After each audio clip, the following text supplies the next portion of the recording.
There are so many streaming services out there that it kinda becomes a problem choosing which one to subscribe to. But just for the month of April, today we're taking a look at one of the most regarded streaming services out there, that being Apple TV Plus. Whether you're on a budget or looking to subscribe to just one streaming service this month, I'm going over everything from originals all the way to sports just to figure out if Apple TV Plus is worth it for the month of April. First and foremost, we're starting with what most consider the most important in a streaming service, that being originals. For the month of April on Apple TV Plus, the list mainly goes as follows. The critically acclaimed Your Friends and Neighbors second season, Jonah Hill's feature comedy Outcome, Elle Fanning's Margot Got Money Problems, and the horror series Widow's Bay. What does Apple TV Plus's April originals tell us about the streamer? They should have quantity and quality,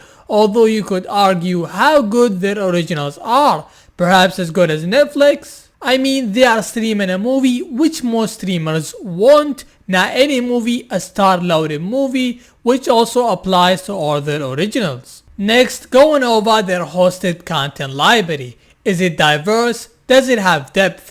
Well, no, because Apple TV Plus does not offer a non-originals library. That means if you wanna watch a movie or a TV show that isn't an Apple TV Plus original, unfortunately that wouldn't be an option, and that definitely counts when it comes to your experience of Apple TV Plus. Another thing Apple TV Plus does not offer is live TV or events, and that's understandable considering Apple TV Plus isn't a subsidiary of a bigger company of a cable TV channel availability. But you know who else doesn't have a TV channel and still gives us live events?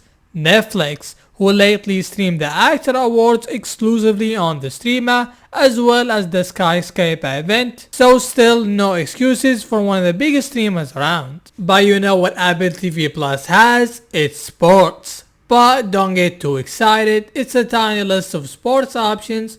First is the MLB's Friday night games, only on Fridays, as well as watching MLS season games with the MLS season pass. And you might have heard that all F1 races are now available on Apple TV Plus. Well, unfortunately none in the month of April for reasons I won't dive deeper into, so yes, a not so appealing sports category. Finally, how much does Apple TV Plus cost, and does the price justify subscribing to it in April 2026?